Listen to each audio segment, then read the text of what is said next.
Hello and welcome to this week's edition of Football Player of the Week presented by Pike and Galetto Associates. I'm Anthony DeBundo, and this week we have nose guard Billy Frazier, fresh off a 45-0 win against Methacton on Friday night. We've got a big game coming up this week, but how important was it for the defense to keep the Methacton offense stalled last Friday night, hold them to a shutout? Defensively, it was more just keeping our momentum, so when Methacton would get a good play going, we would just have to stop it. That way our offense can pick up and do what they have to do. And of course, this week the Brown and Orange come to town.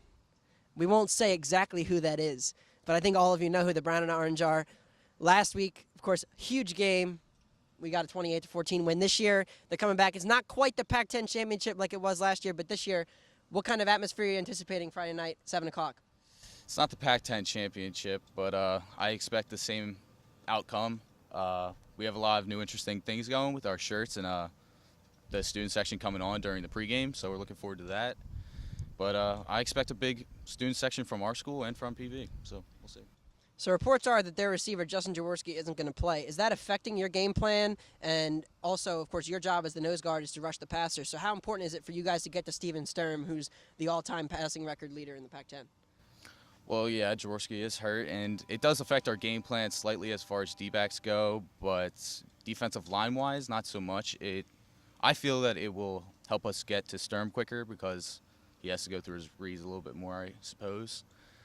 But we're just looking forward to getting some sacks and just get to him and add pressure. That way our D-backs can have less time to worry about coverage. Now, do you think, having played in a similar environment last year, there's a little bit less pressure this year because, last year everybody was a little nervous, like it was such a huge game, 8,000 people. This year, even if there's the same crowd, are you a little less nervous this year because of the experience last year?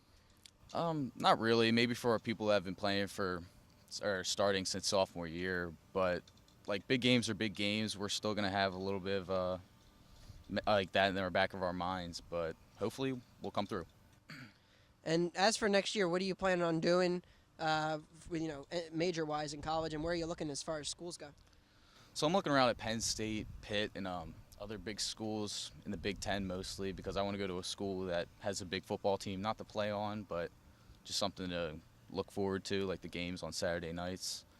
But Penn State, hopefully engineering, if I can go through with all the work on that, and yeah. All right, thanks to Billy for a great interview, and this has been this week's edition of Football Player of the Week presented by Pike and Galetto Associates. Hopefully Springford can go out on Friday night and beat the Brown and Orange and take a big lead in the Pac-10.